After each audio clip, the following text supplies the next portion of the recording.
Walpurgis Night. Time once again to spread the tradition. Two people stood on the broken battlements of a castle in Carcosa, gazing out at the blasted countryside. "Is one world not enough?" asked the woman. The man was short and plump, with a jovial moon face, his bald head fringed with dark hair. "No," he said in a kindly, if condescending voice. "It is Walpurgis Night. Time once again to spread the tradition." "To think, it was only one short year ago," the woman sighed. "Yes." The man's round face had an amused, if sardonic smile. "I know you remember." Walpurgis Night, April 30th, 1 year earlier. Cassandra, the scullery maid, was in the process of scrubbing the tiles of the kitchen floor when her soapy hand came into contact with a bare and very plump foot encased in a rough sandal. "Oh, I'm sorry," she squealed automatically, rocking back on her heels and staring up to see who it was, and to see if she might expect a blow. A fat figure, clad in black, towered over her. She could not make out the fleshy face, which lay in shadow. "Are you afraid?" the stranger asked softly, pulling back his hood. Cassandra stood up, feeling the rough tiles beneath her bare feet. "Can I help you, sir?"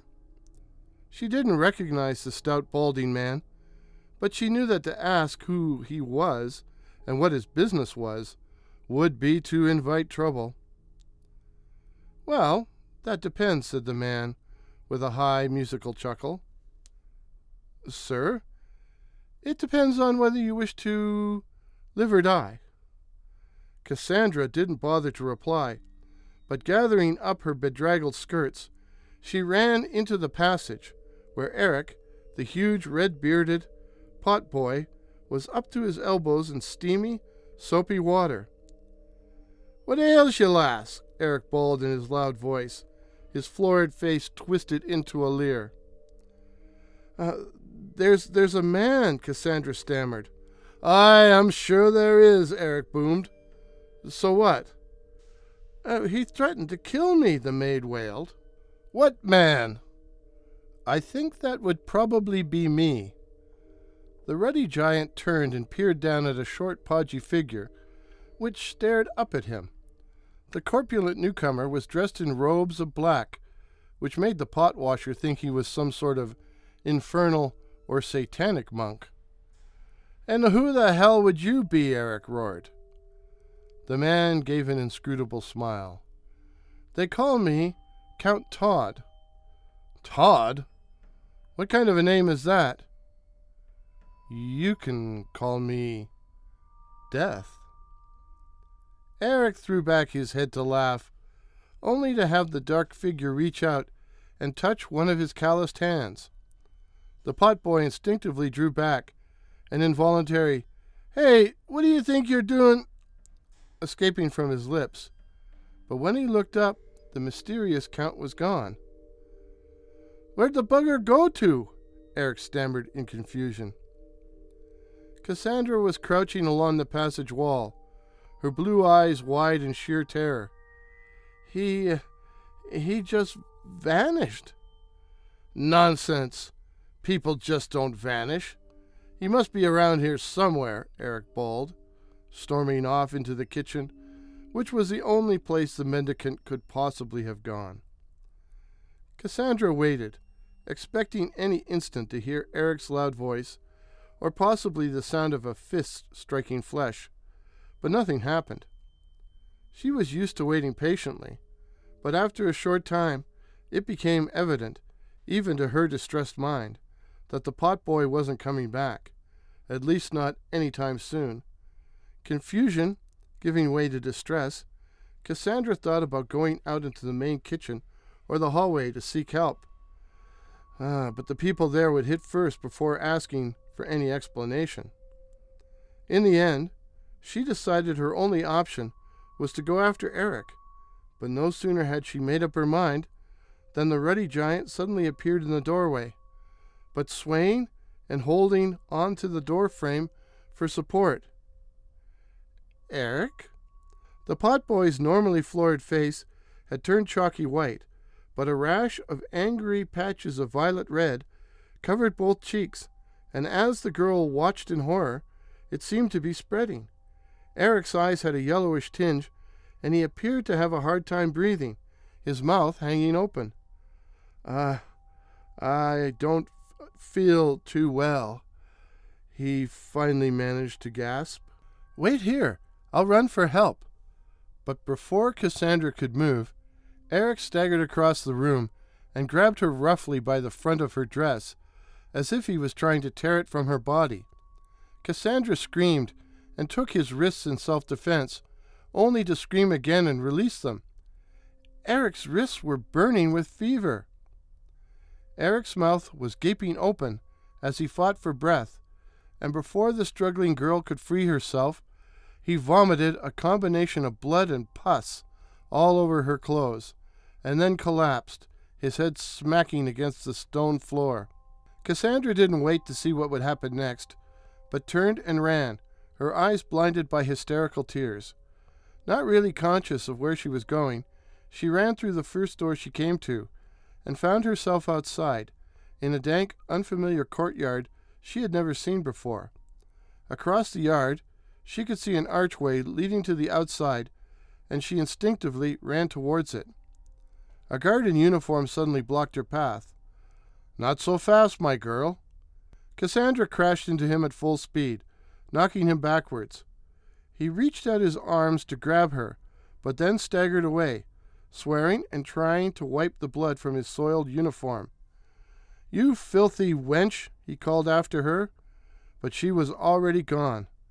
Cassandra's bare feet pounded along the dirt road to the village.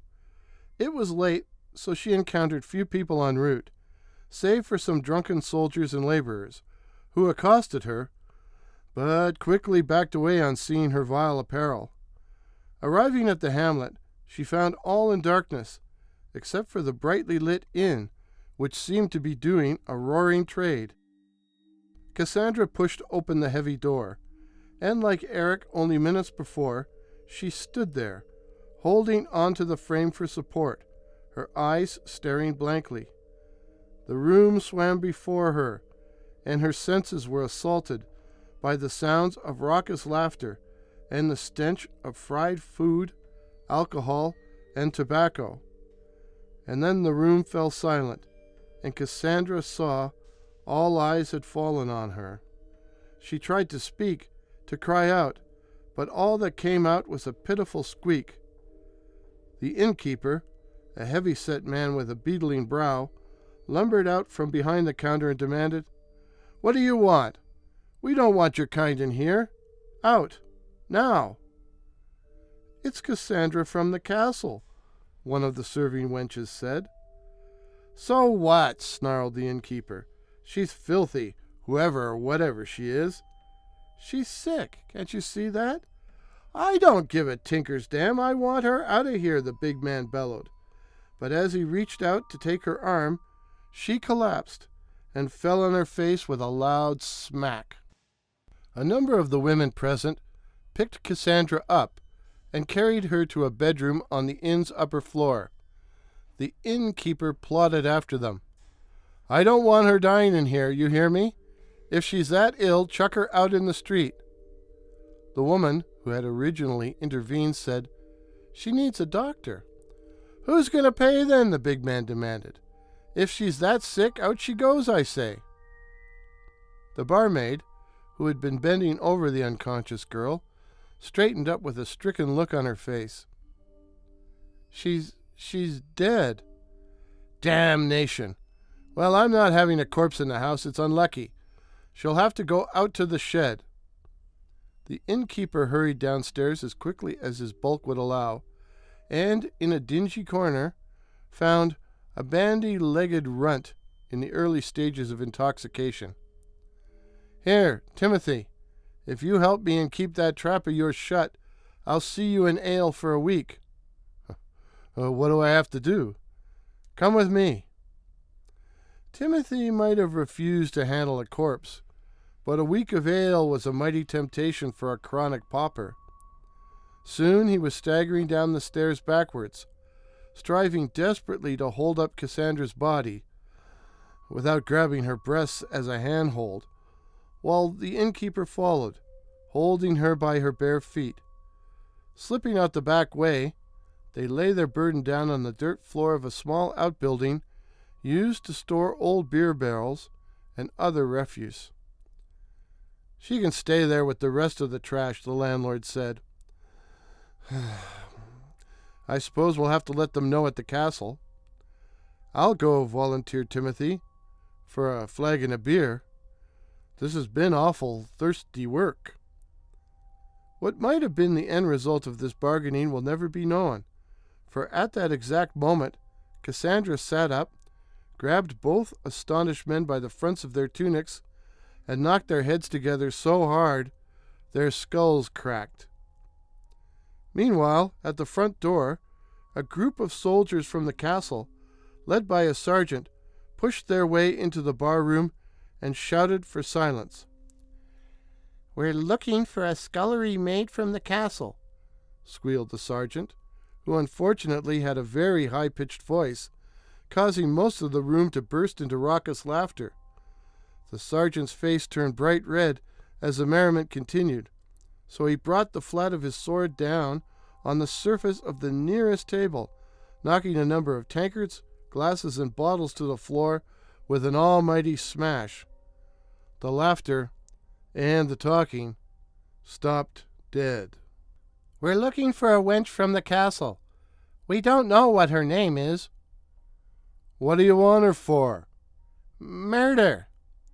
Everyone began speaking all at once, and the sergeant was about to slap his sword down on another table when Cassandra entered the room. Cassandra had once been a pretty girl, despite her lowly station, but now the left side of her face was disfigured by a number of angry red sores, which seemed to discharge sickening, urine-colored pus, her left eye yellow and swollen up like a slice of lemon. Her cracked and bleeding lips appeared to move as if she was trying to speak. Suddenly, she thrust out her tongue, which was also distended and turning black. "Seize her!" bleated the sergeant. No one moved, so he bawled, "Seize her, I said." "What's wrong with her?" someone called out, but no one made a move. The sergeant turned angrily towards his men and said, "Didn't you hear what I said?" "I ain't touching her," one of the soldiers said back. "She's got something wrong with her." "Take her now or die," screamed the sergeant, beside himself with fury, when a barmaid came charging out from behind the bar, wailing like a banshee, and threw herself on the sergeant's back, knocking him to the floor. 3 other serving women, the ones who had carried Cassandra upstairs, joined in, attacking customers, soldiers, and each other in a frenzy of violence, while yowling a mixture of profanity and screams. Each of the women had gone deathly pale, with blood and pus streaming from their eyes, ears, nose, from their very skin. Each also appeared to have superhuman strength, snapping arms and necks like they were mere twigs. The sergeant had fallen squarely on the blade of his sword, which sliced into the meat of his thigh, severing an artery and jetting a spurt of rich red blood across the floor. He tried in vain to cover the wound with his hand, but the warm burgundy liquid ran through his fingers and began to pool on the floor as Cassandra got down on her hands and knees and began to lap it up.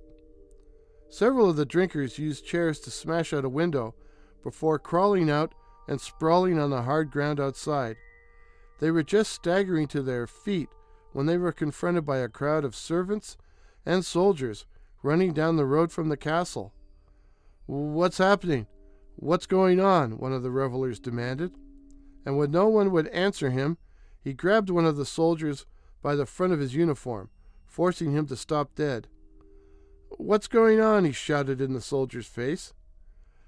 It's Eric from the kitchen. He's gone mad. He's killed." "A whole squad of soldiers can't deal with one man?" "He's changed. Now let me go." The drinker refused to let go. "What do you mean?"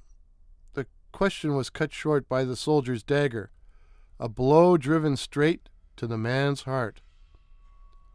A second group now appeared on the road from the castle, a tawdry, misshapen horde, with contorted bodies and disfigured faces, yellowing skin covered with sores, and sweating both blood and mucus.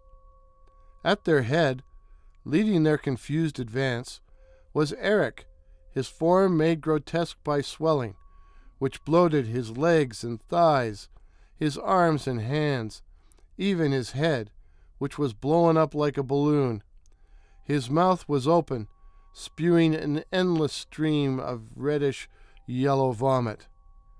And then, as he reached the inn, there was a sound like a very loud fart, and Eric exploded. A shower of body parts, scraps of discolored skin and blood and bodily fluids, were splashed over the walls, the cobblestone streets, and everyone in the immediate vicinity. A number of the victims automatically threw up, while others ran about frantically, trying to find somewhere to wash the contamination from their clothes and skin. "It won't do you any good," crowed a triumphant voice. Count Todd stood in the middle of the square, surveying the carnage and the writhing bodies, with a haughty and self-satisfied look on his urbane features. "They're all going to die. It's quite contagious," he added to no one in particular, as he picked his way over a sprawl of sprawled bodies on his way to the inn. Cassandra was still kneeling over the pool of blood. She did not react or look up when Todd opened the door and approached. "Can you understand me?" he asked gently. No reaction. Then he said, "I have the power to keep you alive, if that is of any further interest to you." She looked up then, gazing at him beseechingly with her one good eye. "There has been significant tissue damage to one side of your body. I can't do anything about that, but I can, if you wish, prevent any further decomposition. All you have to do is take my hand." Cassandra put out her good hand, her right hand, and took the Count's fat, sweaty palm. Slowly, and with great gentleness, the satanic monk drew her to her feet. And that is why she stood with him on the evening of April 30th, gazing out at a panorama of sheer desolation. Carcosa died within the week. Since that time, Cassandra had been privileged, if it was a privilege, to listen to the Count's explanation. The forces of darkness were in abeyance. Defenses had been established against such conventional afflictions as spirits, witches, and hobgoblins, werewolves, and vampires. In short, it was a stalemate, and I could do nothing. Nothing. And that is when I contrived my coup. What if I introduced an unknown evil, a scourge for which they were totally unprepared, such as biological warfare? You saw how effective it worked. You see how effective it worked every time you look in the mirror. Cassandra winced. The left side of her body was twisted, her left hand little better than a claw. Her skin had turned a sickly yellow, spotted with angry red sores. But her face was the worst. The cheeks were sunken in, as if she was dead, the left side of the mouth twisted into a permanent grimace. Cassandra's left eye was a sightless yellow orb, twice the size of the right eye. But the Count still appeared to find her desirable. And what weapons will you use this time? Cassandra asked. They will have some defenses against biological warfare. They may be a highly technological civilization, but they will have no defenses against what I have in store for them. Indeed, their very sophistication, their secular views on existence, will lead to their very demise. I don't understand, Cassandra stammered. The events of the previous year had caused some residual brain damage, and she was sometimes plagued with bouts of mental confusion. If you can use high-tech weapons to destroy a medieval society, then what is more appropriate than using medieval weapons to destroy modernity? You mean arrows? Crossbows? I mean the goblin universe. Cassandra lowered her head in despair. A solitary tear ran down her right cheek. I still don't understand, she said. Then you will see, Count Todd beamed in delighted anticipation. On this very night, as we reintroduce a noble and long-neglected tradition. Walpurgis Night, Walpurgis Nacht, Walpurgis Eve. And I know just the place to begin.